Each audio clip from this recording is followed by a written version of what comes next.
India news में मैं काशी चंचल। आज बिहार के मुख्यमंत्री नीतीश कुमार ने हर सोमवार की तरह जनता दरबार लगाया। जनता दरबार में उन्होंने लोगों की परेशानियां सुनी। परेशानियां सुनने के बाद उन्होंने प्रेस को संबोधित किया। संबोधित करते करते उन्होंने काफी सारे बड़े मुद्दों पर बातचीत की, जैसे बिहार में बाढ़ की क्या स्थिति है, साथ ही वैक्सीनेशन कौन से दर पर पहुंचा है। उन्होंने बहुत सारी बातों को प्रेस के सामने रखा। आपको बताते चले कि मुख्यमंत्री कहते हैं विकास का जो काम है वो कोरोना की वजह से रुका हुआ है। कोरोना जैसे ही खत्म होगा वैसे ही विकास का जो काम है वो वापस से जोरों शोरों पर शुरू हो जाएगा। आइए ले चलते हैं आपको मुख्यमंत्री के प्रेस वार्ता में और दिखाते हैं आपको कि मुख्यमंत्री ने क्या क्या स्पेशल बातें कही। सब लोगों का टेस्ट करते रहिए।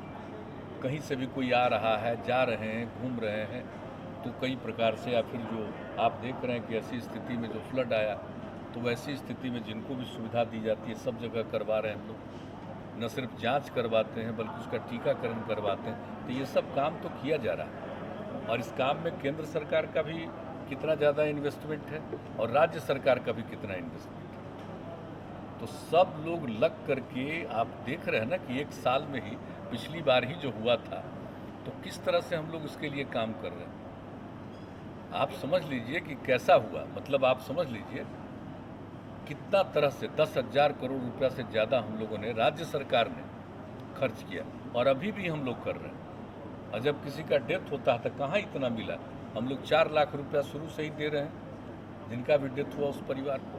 तो देखिए काम तो किया जा रहा है, ये कैसी बात है। और इसके लिए सब कुछ हो रहा है, जो भी अनुसंधान हो रहा है, रिसर्च हो रहा है, कैसे इससे मुक्ति मिलेगी, तो उन सब चीज़ों पर अभी प्रायोरिटी सबसे बड़ी है। जितनी जल्दी इनसे मुक्ति मिले।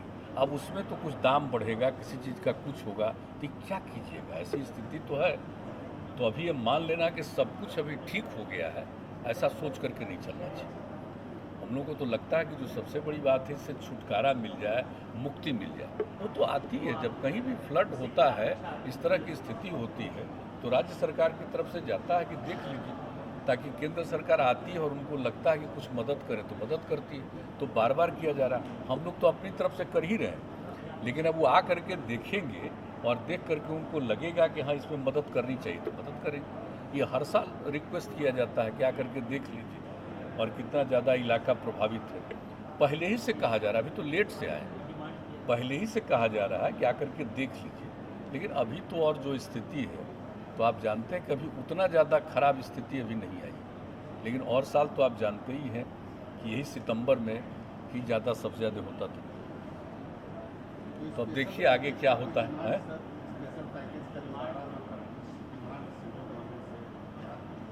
तो अब आएंगे, विजिट करके देखेंगे। हम लोग तो काम में लगे ही हुए हैं, काम में तो हम लोग लगे हुए हैं ना, कि काम में किसी को कोई दिक्कत तो नहीं होने दे रहे। हम लोग हर काम कर रहे हैं, लेकिन जितना काम राज्य सरकार कर रही है और देख लेंगे, उनको लगेगा कि नहीं केंद्र सरकार की तरफ से मदद करनी चाहिए, तो एक सुविधा होगी राज्य को। वरना हम लोग तो पूरे राज्य सरकार की तरफ से सारा काम कर ही रहे हैं।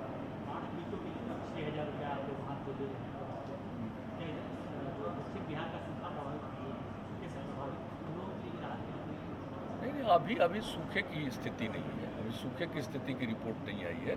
वैसे नियमित तौर पर लोग देखते हैं, कहीं जगह पर तो मतलब नुकसान हुआ है और साउथ बिहार में भी अनेक जगहों पर उसका नुकसान हुआ था।